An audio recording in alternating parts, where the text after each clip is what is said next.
maso nsuo ho nsɛm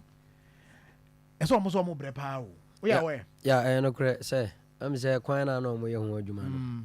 ansa na yɛbɛba no wotwitwa pipe sɛ ɛwɔ hɔ no ɛde nsuo no ɛba no nyinaa mu am sɛ matu ho anamɔ aduru sɛ 4 inches pipe no afei na ɛyɛ Ghana water manager wɔ abu akɔ amama anya no nteɛ sɛ pipe no afei na ɔmo nsa aka bi ti am sɛ na no kora independent yɛkɔdi no ɔhene kasa ɔsan de adesrɛdeɛ atu dwa ti mefiri a hɔ a na mɛfa ansa makɔ office ti meduru a mɛgyina office hɔ na mahwɛ de wie a adeɛ no si aduru ɛsiane sɛ nsuo yɛ nkwa ti sɛ nsuo no nipa nya bi kwan bɛɛ na ɔfa so koraa yɛdɛn adi no dwuma ti mɛsrɛ madehyeɛ wɔ aso no ma sɛ obiara nya abotrɛ na yɛ adeɛ a mente da wɔ ho mɛtu ho anam meba ɛnɛ yi mefiri studio a so a mɛsan afa hɔ nom na mahwɛ nti me nua Victor ɛna abusa question ɔsɛ ɛyɛ problem paa de mɔ ɛhɔ no ma ɔmo wei no bi anaa mechanized borehole no unless I check the list. Okay. All right. 20 the NS endorse you know.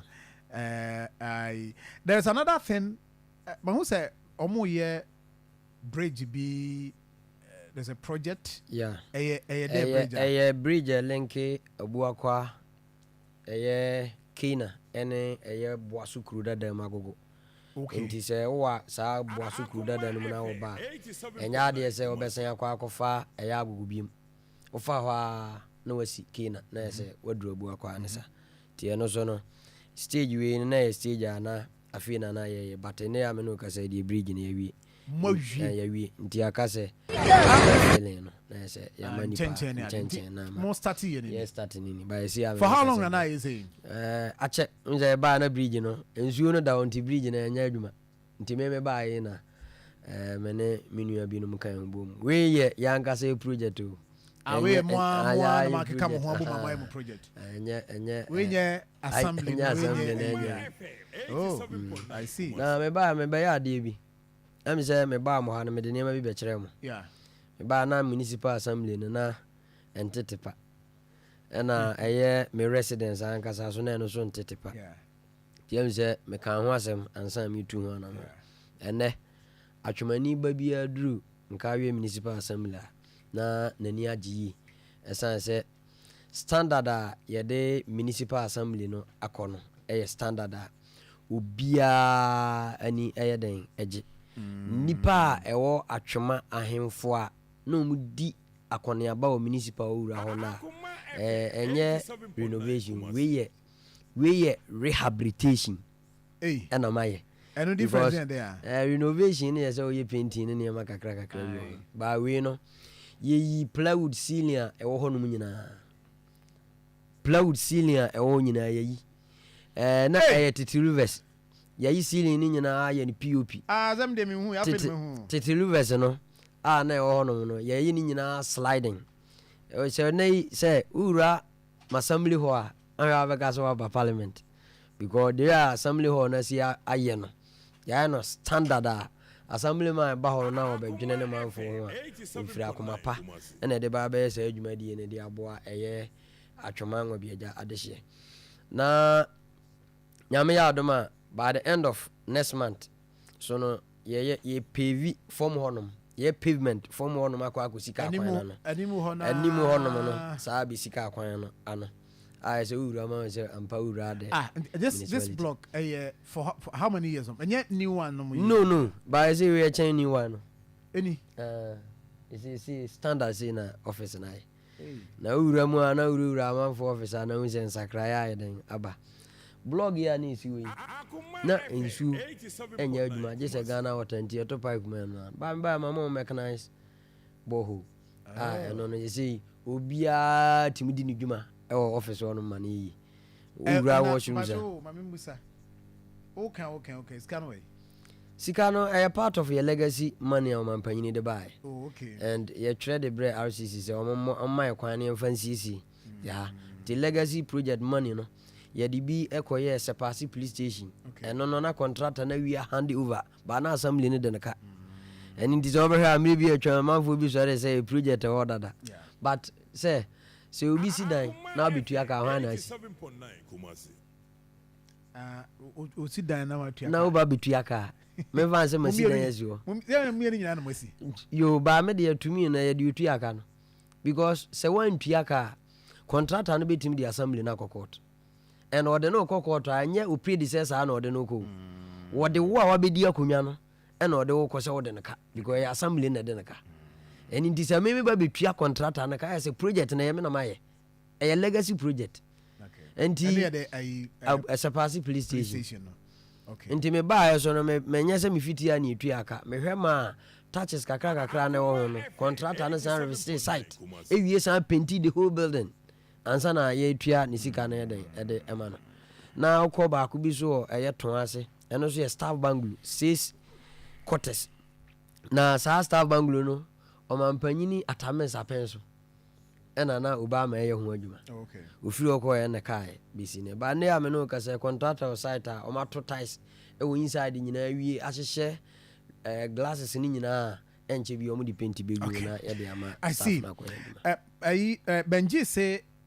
you know mechanized borehole ni dia no na ba ko ba ye ho ose na ba ko bo mo ho se we na assembly member na ba besisa materials bi omu nim da beba about 3 weeks ago we aware me aware but on sign cross checking ye Benji MCE bi o tu kwan nti ma ukuru mo fo no sign frɛ no mo kan kire so ma bi tunsu na no mu ntu okay why adaroma check mame okay I see ma me hwɛ na me ahoma no kakra ntum na bacho bibi wo ho abi akam na opese ubisa ho asem very important bacho na fi ye ne chief hwɛ na ntino bibi wo ho akam a opese ubisa ho asem a na wabusa menua asare da asare so chia na mame ntima me ahoma no ntum na ehwɛ 03224 98035 0243 114497 Pacho ofra my hu baby a yes o kasa free na fe specifically the ekoso wo within the Atiwima Nwabiagya municipal no wa me hu na ebusa chief good morning hello good morning oh the great fantastic job papa Benji so what won say me nyina ba ana bia kama person odi so oh me bona baso fejon wala bu me bona baso fe de bia na matenka kelibes wo ha wo se de wala bu si komu nti wala bu ba die o de won ta no o man 10,000 kule so se de bia wo wala bu ni so ne de no si form no akara me kan se de obi a o tanfo se bi yesu kwa no o tanfo ni pe bia ne pe de e pe obiasem nti de mpa e de e kan chi na kura mi di achi ama 413 na o firi ba bia light ni na di na bo achi na sesem so se na o se mo light o mo ye adwuma na kan se o ko so anyi adwuma me da say em for good morning good morning yes sir so much hello so much so you tired me so yes so you wa mi chan ba o so o ka so o kumkom e je se o bo bia na so you wo ni yare since we me fra kuma pa so we so bisa so we bisa so na we ka this fra na me say this no kunya studio desk 150 e go to see a see akola me talk at the in this aban abaso na we na obo am kunya no e da ho to see o hefa mami hu ba bia wo potin ni tawo dey say me aswasi na me enti be si ba school kunya do desk be so wonji mami we mbo me no wonji kunya na yesa kunya de ba me ka wako assembly di Akoma wo this ma ko assembly obere ho ebi ba ko bi 50 bi ya ka no aka 100 bi ho obi a wo kwa amoso ma pani say we bi fra ka na aba yo me da say me mfo foforo hello good morning pacho yes the red mozo no shaibu ni baba de mi che ku kom abante o boy juma chia santo de secretary ba cha bema Mr. Pa me pesa ano pro abetia nkrofo nyina to aba busu asem bia a wo no na obusa ebuakwafo wo de so oni abi aka afafo no to na ebuakwafo no mfre na wo mo mebusa o masem ebeboa me Mr. Pa good morning sir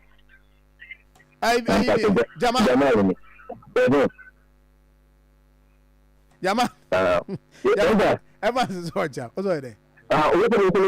Also, when you go nti. Because we are going to school. I want to go school. Yo, mami nti Na yɛtia ɔnado na yɛhu sɛ yɛhu sɛ ɔmo yɛ na ɛma yɛn a yɛkura no edwuma no yɛ mmerɛ ɛma yɛ because ebi a ɛyɛ edwuma bi ɛyɛ na yɛti no bi nkum ba bi bɛ mɔ no sɛ sɛ ntumi nkum yɛ kɔn mo yɛ hɛ n'ani ɔbɛrɛ no nkum yɛ kɔn ma yɛ na edwuma no a wɔyɛ no sɛ yɛn nsira no na ɔma no ahoɔden no yɛn nsa na nso yɛn ntoa so ɛba no saa na ɛma edwuma no yɛ mmerɛ ɛma yɛ kasa a yɛ mmerɛ mate me da se ɛyi mesrɛ mo ɛyi mo se mo ma yi fo yi frɛ me na fi wo good morning. Good morning, Sir John. Yes, sir. Pacho, Median Abdurazak, the donor from the Great Bambata. The Great Bambata. I mean, Tiaminia. Sir John, Tiakum come ye pa mame. Lost master area no one. The crowd boy, was a light, a cohonoma, a yamid death,